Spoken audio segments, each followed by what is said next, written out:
what's going on?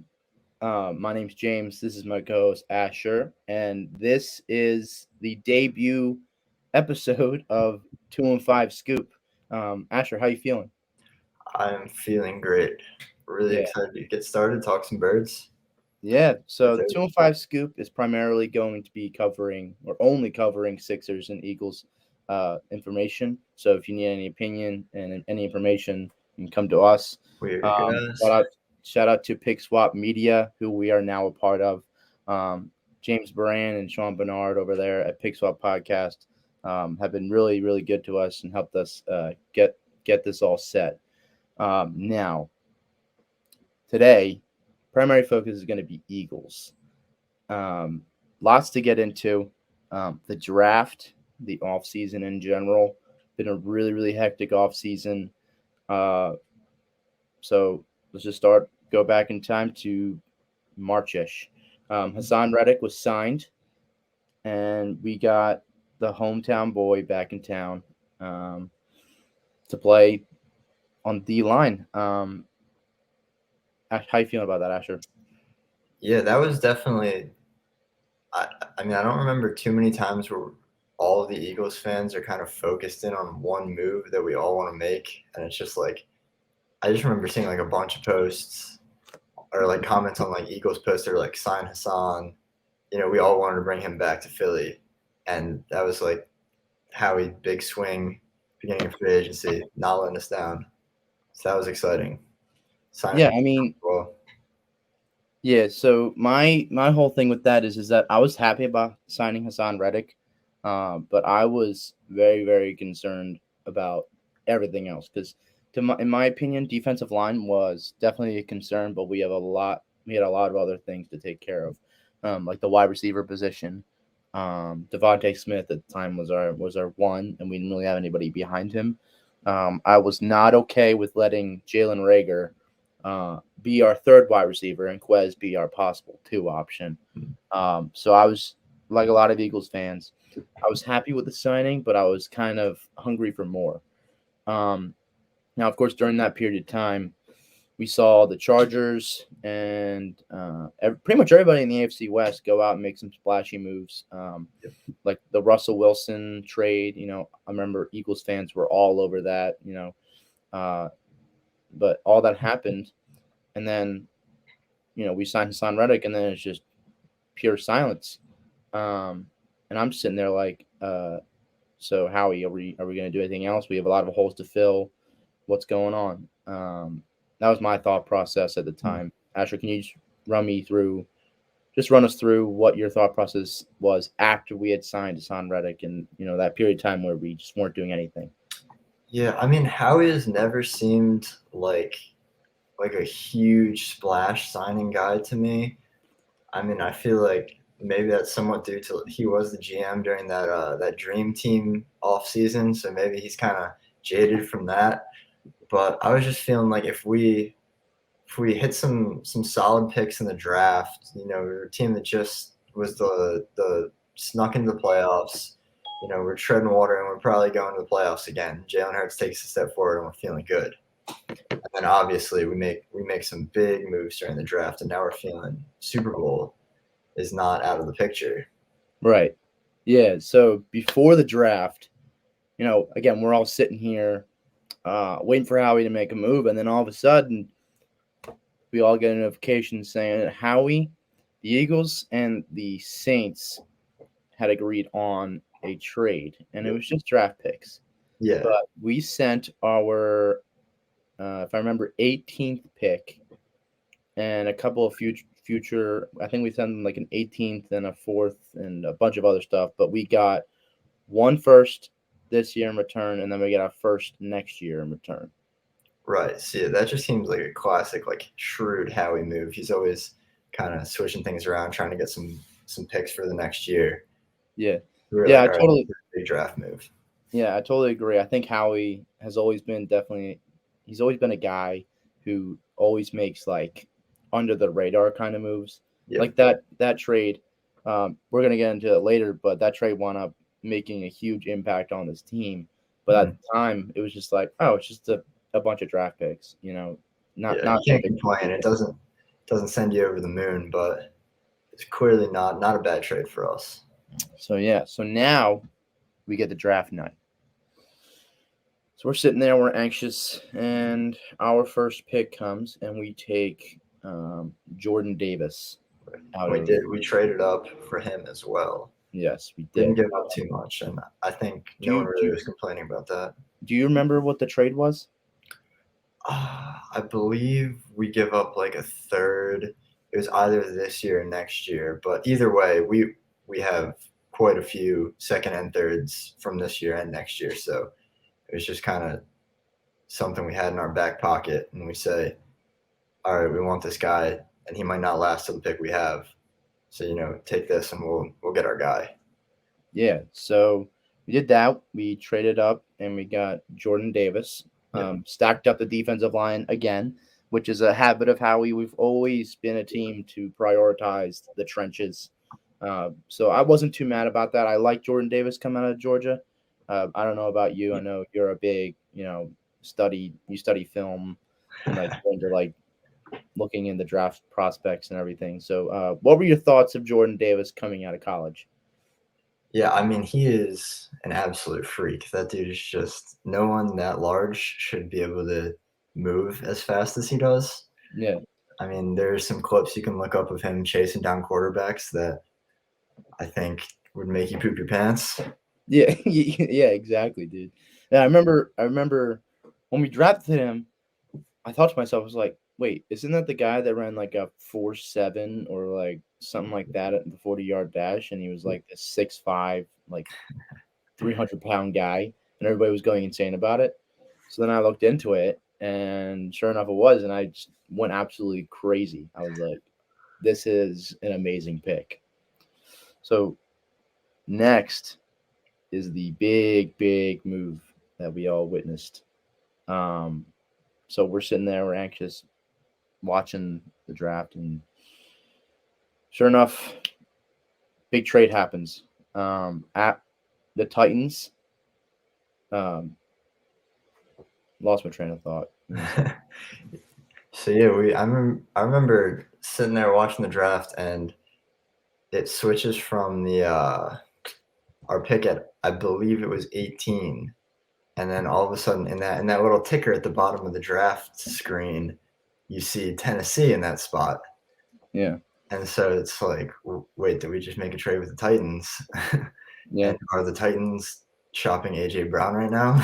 yeah, yeah, Kind of putting yeah. two and two together. I mean, I didn't even think that. If I'm being completely honest with you, um, it was like halftime of the Sixers game because I know the Mm, Sixers are playing and it was the draft. Halftime of the Sixers game and the draft was going on. For some reason, I just wasn't by the TV, and I was out getting food or something like that. And okay. yeah, you can call me a fake fan for that. I don't really care. But I remember getting the Twitter notification saying that the Eagles had traded for AJ Brown, and I started going insane. I mean, I took aux, put Meek Mill on, and just started going ham because I was beyond myself. I was never thinking, I never thought that we would ever pick up a name like AJ Brown for this Mm. offense, and in my opinion, it just brings this offense to a whole nother level, and gives Jalen Hurts an opportunity to shine. Your thoughts on the trade? Yeah, so I mean that really was out of completely nowhere. If I remember correctly, AJ, I mean, he had requested a trade probably like 2 months before the draft, so it was kind of out of my mind that he was still available. The I remember the big thing at the time was the Niners shopping Debo Samuel. So like that had kind of Mhm. put AJ Brown talks on like the back burner. And then yeah, I remember there still wasn't confirmation on the TV, and you had texted me because I guess it had cycled on Twitter before it actually Mhm. was officially revealed in the Yep. draft, and then it pops up on the screen. Yep. Dreams So became yeah, reality. absolutely insane trade. Yep. And I mean, there's no way that this draft possibly gets better, right? So that's first day. Yep. Great draft by Howie Roseman. Um, and Howie Roseman has had a bad track record over the past few years with drafting, and your opinion on Howie Roseman? Yeah, I mean, I think the Dillard and the Rager misses had he was thinking he was smarter than everyone else, and he kind of outsmarted himself there. And then you go into last year's draft, and you see a guy that just won the Heisman, just won a championship, probably the best offensive player on that team, and you take him. You have a need for a wide receiver, and then you take the guy from the big school, big producer. Same thing this year. You take the one of the biggest stars on one of the best college football defenses in recent memory. You don't Right. try to outthink yourself. This guy Right. produces. He's a winner. Yeah, no, it's exactly my thing. And Eagles fans, including myself and even you, uh, we've been screaming at the top of our lungs for the past 3 years at the TV during the draft, just saying, dude, it's right there. Don't don't be too tricky with it. It's obvious that this is the best option. Just take the best option and go with it. But that didn't quite work out until this year. And mind you, this is only day one that we just got wrapped up talking about. Now on to day two, we draft Nakobe Dean, another Georgia Bulldog, who, in my opinion, is quite possibly the biggest steal of the draft. Um, what were your thoughts on the pick? Absolutely, he was definitely first round talent. If not, should have gone early second round. I mean, at that I was following day two on Instagram, and there's this one page I follow that has like best players available after like every 5 picks. It's like best player still available, and Dean was at the top of that list for like what was it, like 10 posts. Yep, I remember that. And I'm like, I don't I can't believe this guy's falling to the third round. Yeah, no, yeah, that was my thing too. I mean, I was looking and I was looking and I was like, okay, no good. I mean, I liked the Kobe Dean even before the draft, and Yep. everybody liked it before the draft, before the pectoral news came out or whatever. Um, but I was looking at, it, I was like, all right, that's a nice linebacker. I'd like to add to this defense because I don't want to roll with. I mean, hell, I don't even know who our linebacker. What I don't even remember because we just had a bunch of nobodies there. Like I remember was it Singleton or yeah, Alex Singleton Yeah, in and there for then a while. TJ Yeah, Edwards. TJ Edwards. Like I mean, we had like practice squad players. I mean, they were adequate, obviously, but really nobodies. And I was really, really looking forward to drafting a linebacker this draft, and Nakobe Dean was one of my top options that I wanted. Um, but yeah, so we get Nakobe Dean, and then we acquire another linebacker in. That was day three. Day two, we take Jurgens as well. Yeah, so we So picked up. another probably Kelsey's heir apparent. Yeah, so day two, we pick up Nakobe Dean, and then Jurgens, and then Yeah. day three we picked up Kazir White. Well, no, Kaiser White was a signing, but we get that linebacker. We're getting It was Calcaterra, so we're getting a solid backup tight end. And I mean, Jurgens is a real solid player. Like I said, he's probably going to fill in for Kelsey. This is Kelsey's most likely last year. That's the general feeling, I would say. Yeah, I mean, didn't we convince him to unretire, or Yeah, I or mean, like convince him to not retire this year it or something feels like like that? ever since that Super Bowl season, every offseason has been like, okay, this is Kelsey's last year. He's coming back for one more year. And then it just Yeah, happens every other yeah. I offseason. mean, he's been in the league for like at least 10 years now, At right? least, yeah, more than 10 years, which More than is 10 years. a heck of a But lot he's for a been guy an that plays absolute interior line. Yeah, but absolute stud. I'm really happy with what Howie did with getting Jurgens. I like him. Yep. Going to be a solid replacement in the next couple of years, and it's going to be great to see Kelsey kind of mentor him. I think we're going to have Jurgens play guard for the time being until Kelsey retires, and then we'll slide him over. Yep. Sort of the same thing that I think we were trying with Dillard, if I remember correctly. Yeah, We that had him was a playing pretty guard, good and then tournament. yeah, I think we had plans to move him to center at some point. So yeah, so rest of the draft, not really too exciting, but I think all of us had experienced enough excitement. So if you were to pinpoint a grade on this draft, what would you grade it?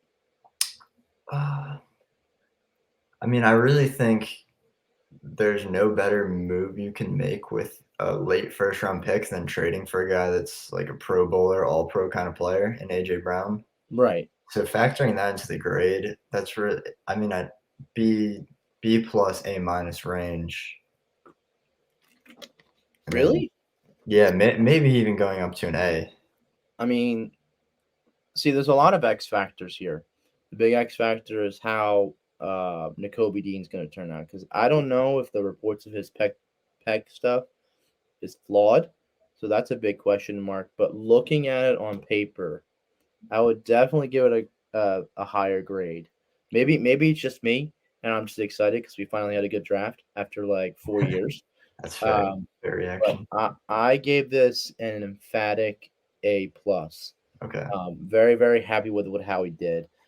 He filled up majority of our majority of our holes through the draft, which is really the purpose of it. And he really showed us the reason why he kind of stacked up the first round picks and all this draft capital, and really made it pay off and blew my mind away about it.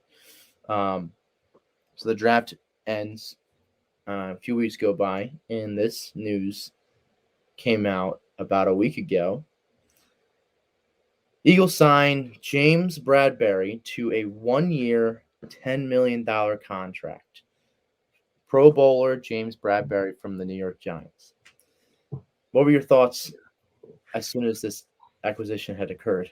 It's funny because the night before, I was talking to my dad just about the outlook of the Eagles in general, and the Eagles linebacker position. That's always like we always stack some guys in there that you don't really know, and they always turn out all right. Like the scheme is not really linebacker focused, but we were Right. saying the one hole in this team, like the starter that is probably going to bring this back, is whoever's starting opposite Darius Slay.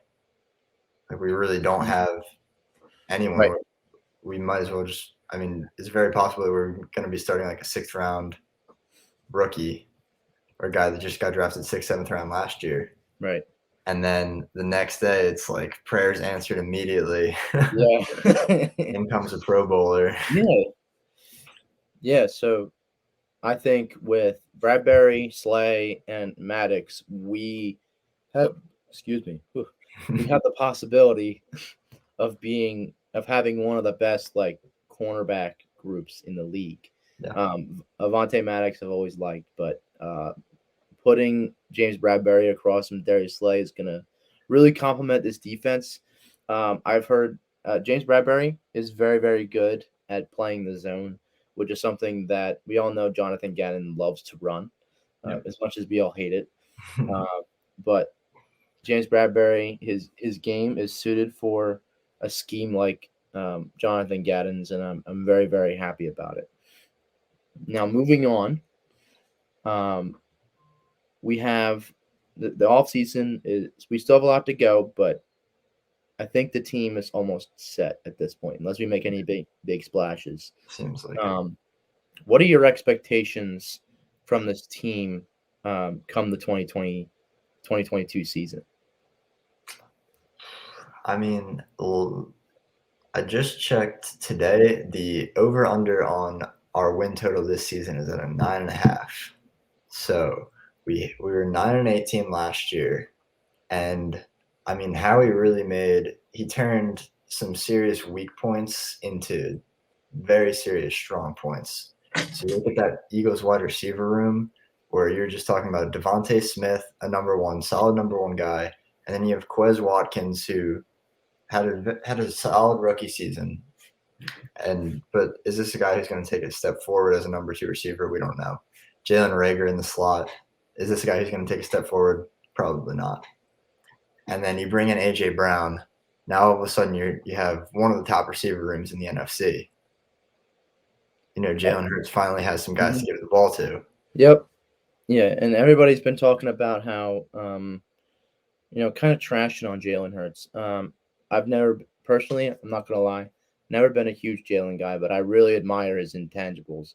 I just really want to see um, what what like can he throw the ball downfield, which is something he struggled to do last year. Can he get a good look at the field when he's in the pocket and under pressure? Because he has a tendency to like force it into spots when there's a guy across the field that's wide open because he's Yeah. so zoned in. Yep. Does he have that ability? And I really think he's given it a golden opportunity to really prove himself, and I believe in him. So expectations for Jalen Hurts. Should we expect him to improve? Should we um, expect him to kind of stay the same? And if he doesn't meet our expectations, what is our game plan from there? Um, Asher, your thoughts? What are your expectations for Jalen Hurts coming into the season? Yeah, I mean, we put all the pieces around Jalen. This is a team that should he take a major step up, Hmm. we're solid playoff contenders. We're looking scary, but I think I may be one of the few people in this camp, but if we don't see serious improvement from Jalen, I'm not gonna move on after this season because this is a guy who's only 2 years removed, 2 drafts removed from being picked in the second round, supposed to be a backup. All of a sudden, Carson Wentz flounders. He's gone. You're thrust into a starting role. Now your second full year as a starter, and you have Super Bowl hopes. So big change in expectations, big change in just kind of the context around Hurts. So if this season doesn't turn out the way that I think a lot of people hope, I'd give him another year. You know, Yeah, I mean, at this point, if we make the playoffs and we're able to play competitively in the playoffs, I'm definitely okay with bringing Jalen back. Jalen has a tendency to always get better. He always gets better.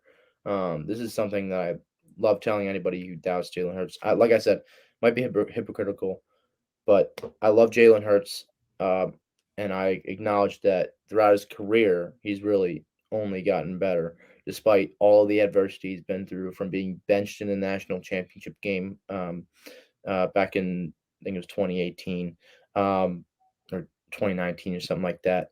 But I remember that happened, and he came back and he transferred to Oklahoma, and really thrusted himself into you know he really played well there. But like I was saying, throughout the entirety of his career, he's only gotten better. And now that he's been given this opportunity, I kind of expect him to. I wouldn't put it up as high as to become a top 10 quarterback, but I want him to become better than he wants. I want him to become the best quarterback in this division. Again, he's only like what is he, 23? 20, yeah, 23, 24. Yeah, Um, so I just wanted to show some improvement this year on his deep ball, a little bit of mechanical stuff. But because he's young, I am in the same boat as you. And I do believe that, kind of regardless of what the outcome is, as long as it's better than last year, I'm definitely okay with bringing him back. But at the same time, we did get another first round draft pick last year. And there's a plethora of very, very good quarterbacks that are going to be in next year's draft. So if there's just a lot of X factors to this, and we should to see how it plays out. yeah, definitely. I mean, I think you really pinpointed. He's got to work on the mechanics. That deep ball's got to get better, and the tendency to kind of needle in on one read. He's got to become a multiple read quarterback, guy that can swing the ball anywhere on the field. Because now you've got weapons all over the field. You've got to make teams sweat anytime you're throwing the ball, Yeah, not just focusing on Devontae Smith and hope we run the ball and right. get stopped. Right. We can't run an offense where it's like, you know, it's like the Tyreek Hill, Patrick Mahomes meme where it's like, screw it, Tyreek's Yeah, somewhere down out there there. somewhere. I mean, we can't run the offense like that. It has to be has to be organized. We can't be running all these, bubble screens or, whatever Nick likes to run Right. sometimes. Uh, but I think we have the framework and we have everything in place. We just have to execute it. And I am very very excited to see what happens. Um, Another thing I wanted to touch on. Lost my train of thought again. I But actually I'll have to was. cut it out. Um, where do you think we slot as far as hierarchy in the NFC East? Are we expecting a division win this year, or are we just hoping to fall into a wild card slot under the Cowboys? So so the Cowboys, in my opinion, have gotten weaker this offseason. And they're still gonna be good. But I don't see a guy like Trayvon Diggs having an insane ball hawk, insane amount of interceptions. I don't see him having that kind of year again. Mhm. There's a lot of players on the Cowboys last year that kind of outperformed. Um, and they lost some key pieces on their offensive line. Okay. But I think the Eagles are right there to take the division, and it wouldn't surprise me if the Eagles did take the division, just based on how the direct trajectory of the NFC East has been over the past. Trying to do math in my head real quick, like 17 years or something like that. There has been a repeat winner in this division since 2005 when the Eagles Yep. did it 4 times in a row: 2001, 2, 3, 4, and 5. Right. Um, no, that's 5 times in a row. But Right. anyway, um, I I I think the Eagles are the best team in the division. Point blank period. I think we're the most complete. I think the Cowboys this offseason have failed to fill some of the holes that they have now because of some departures. Um, but yeah, in my opinion, I think the Eagles are the best team and um, they're suited to win this division. Yeah, I agree. I think the only thing really that could stop us is a Zeke resurgence. It seems like he's really Mm, lost his mojo in the past mhm. couple of years. And like you said, they've lost some offensive line pieces. Coop's gone. Right, So offense is considerably weakened in Dallas. right. Defense has some solid pieces. But I mean, I don't think it's out of the question to say that we go 6-0, 5-1 in division this year. Maybe a loss in Dallas, Yeah, a partial which revenge is game. Yeah, which is perfect because I do actually want to run through the schedule uh, for this Eagles team and, kind of do our own kind of little prediction thing. Hmm, Um, so we're doing this assuming that the roster stays as is. Um, okay. and I'm going to pull up the schedule real quick. But we open the season in Detroit. Um, I think that's a no brainer. Um, we're going to win that game. We'll start the win game. We'll start the season off with a win. Um, And I mean, Asher, your thoughts? Is there really anything to talk about with that game?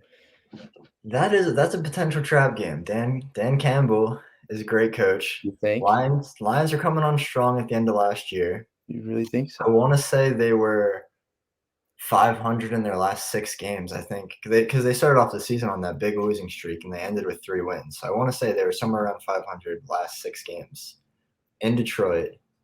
This is a very good Eagles team.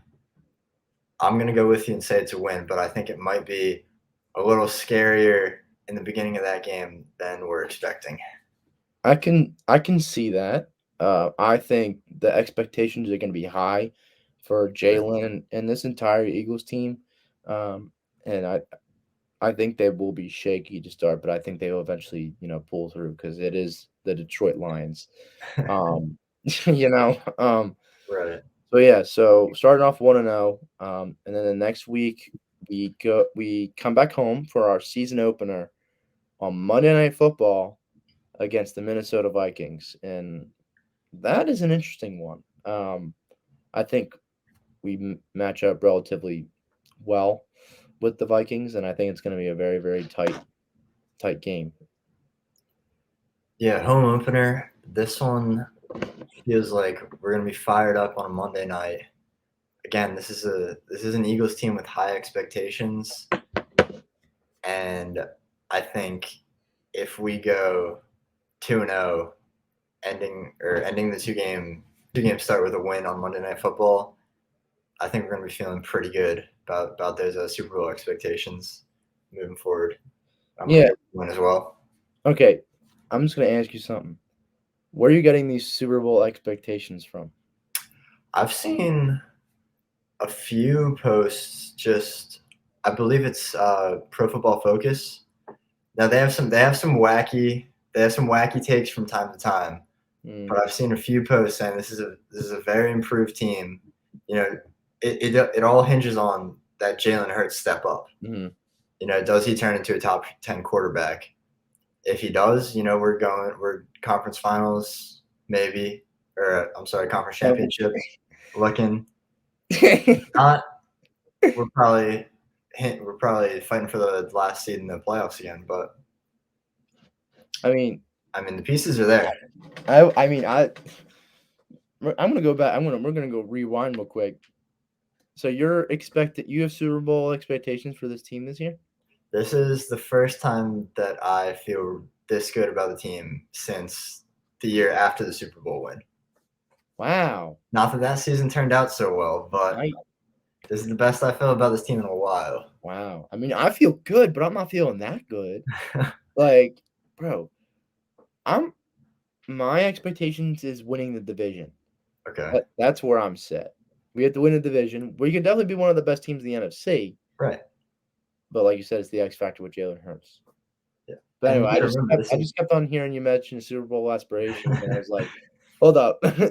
We went 9-8 and barely made the playoffs last year. I get that the same thing happened back when we won the Super Bowl in 2017, but still, like, it blows my mind. That was a 9-8 team that was expected to be probably a 4 or 5 win team. Yeah. I think Nick Sirianni proved he was a winning coach. Guy that could take bad teams, turn them into good ones, maybe take good teams, turn them into great ones. We'll see. Right. Yeah, exactly. I think Gannon's a great defensive coordinator. But yeah. So anyway, back to the schedule. We have like we go on the road, come back home, go on the road, come back home. So we're in Washington. Then we're at home hosting Doug Peterson's return to Philadelphia. Then we go to Arizona for the Cardinals. For me, I think the first two, Commanders and Jaguars, should be wins. But then the Cardinals are a question mark. So as of right now, I have us going 4-1 through our first 5. Okay. I'm going to say that Commanders game scares me. Carson Wentz in Washington. I feel like we always lose those early season games in Washington. I feel like we almost always split with Washington. I'm going to go loss there, beat Doug. Early season Cardinals probably lose there as well. 3-2 start. Now expectations are starting to get dulled a little bit. Right. So we're going into week 6 at this point. We have the Cowboys coming up.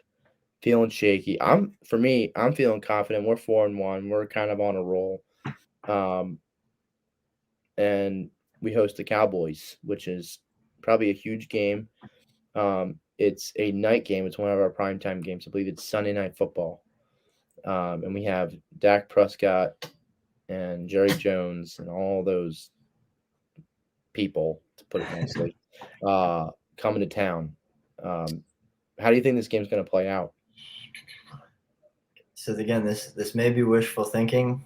I think again, I think I've made my expectations on this team clear. This is the litmus test. How good is this team? Your biggest rival, prime time, playing at home. I think we come out. I think we beat them by a score or 2. Yeah. Yep. I mean, I agree. I think that game is going to really set the mood for the season. I think, like you said, it's the litmus test. Does this team have what it takes to win the division? At this point, in my perspective, we're 4-1 going into this game. Does this team have the ability to be a prime contending team in the NFC? This is a game before the bye week, so I say we win this game Um, I said we win this game. It's gonna be very, very narrow. And we go into the bye week feeling fantastic. So I got us going 5-1 starting the season. You got us going 4-2. Yep. That's into the bye week. So coming out of the bye week, we have a nice little stretch of games. We have Steelers at home, Texans in Texas, Texas in Houston, and then we have the Commanders again. Carson Wentz returns to town. So for me, Steelers, we win. Um, although I don't want to sleep on Mitchell Trubisky. I feel like un, like he didn't get the opportunity he should have gotten. Of course, it's the Chicago Bears. But I think we win that game. But I think we drop one to the Texans. Hot take. I think we drop one to the Texans and we Okay. drop one to the Commanders. Okay. All right. I think we get a little too confident. I think the Steelers game is gonna be a little bit of blowout, and then we get too big for our britches, and we start falling on our face against the Texans and the Commanders, and yeah, so that's how I think it's gonna go. What? How do you think these three games are gonna go, Ash?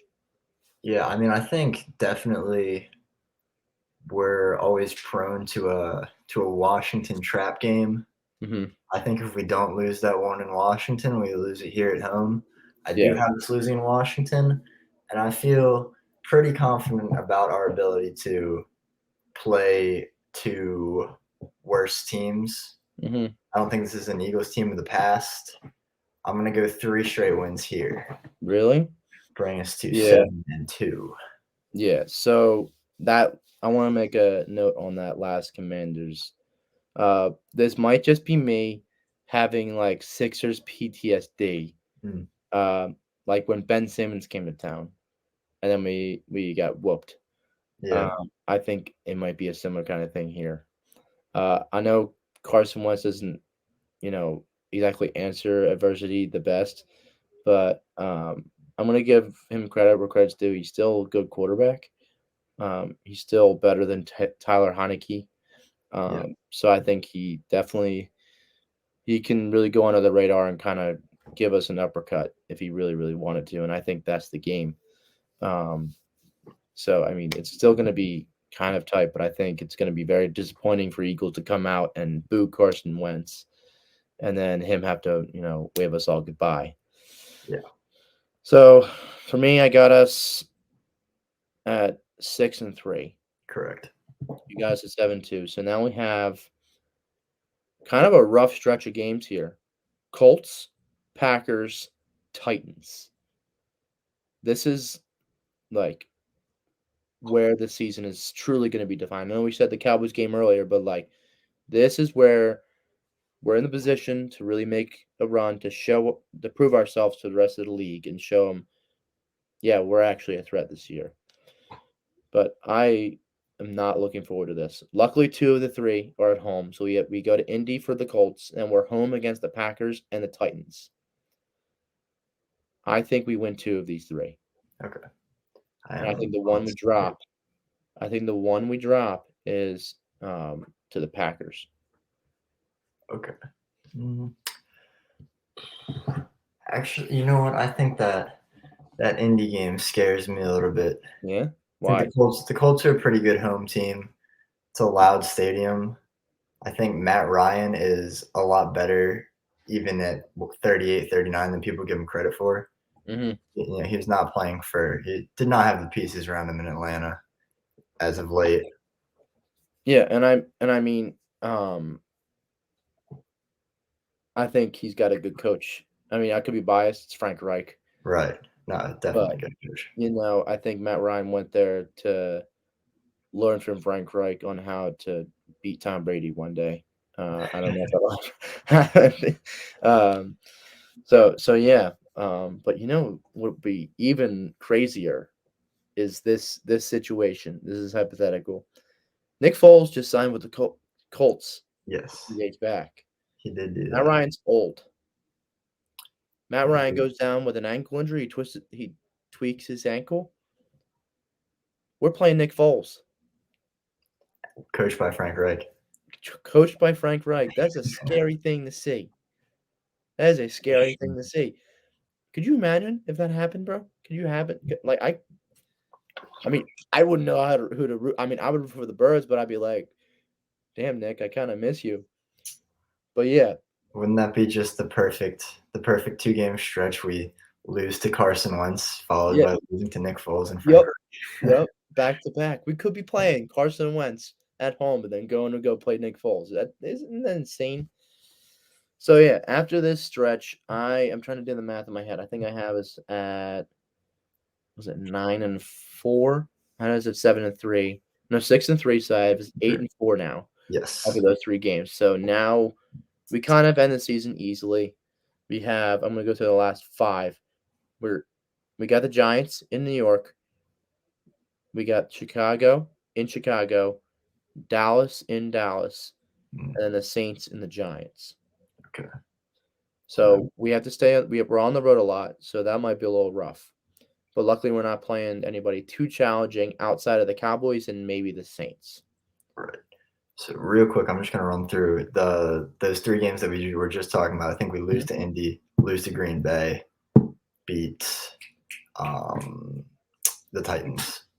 I AJ got kind of mentioned. the opposite. I got us beating the Colts, although that could be a really interesting game. Yeah, for We sure. lose the Packers and we beat the Titans. Okay. So that Now, puts these me at last 5, I got Giants win, Bears win, mhm, Cowboys loss. I think we split with them this year. okay. Saints win, Giants loss. I think we get into a trap game at the end of the year against the Giants. Yes, I have a splitting the division, unfortunately, but Mhm, division games are never easy. And the Giants definitely did improve themselves this offseason, so I think they can come back to bite us at the end of the year. So I have us finishing at was it 11-6 if I do my math correctly, 11-6 or 12-5, winning the division by a game. I think the Cowboys get 9 or 10 wins. right. Okay. I believe that puts you at 12-5. Yeah, I'm also at 8-4, and then I say I agree with you.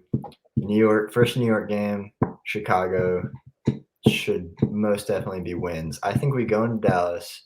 I think we beat Dallas there, which we haven't done feels like in forever. right. Coming off our high horse, trap game. Jameis Winston throws 4 touchdowns. 4 Tears the defense apart because I feel like that's, touchdowns and 4 interceptions. yeah, 4 touchdowns, 400 yards, 4 interceptions. Yeah, Saints exactly. win and beat New York to end the season on a bit of a lighter note. Yeah. That puts me at 12-5 as well. So yeah, I'm not gonna lie. Looking at that record, I think my expectations are a little bit too high. I think this team's like probably a 10 or 11 win team, but they Okay. definitely have the potential to be a 12 or 13 win team, and kind of take one of the top seeds in the conference. Yeah. But yeah, we had a lot to unpack today. Kind of like a slower episode, but there was a lot we had to get into. Yeah. But I'm really excited. Thank you guys for watching. Be sure to tune in with us. We're going to be releasing many more episodes. The next one should be on the Sixers.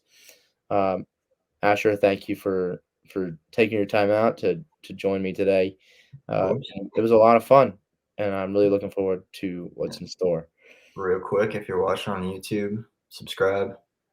We got a Twitter at 215 ScoopPSM, and we have an Instagram as well, and that is 215 Scoop. all right. Cool. Well, thank y'all for watching. Thank you.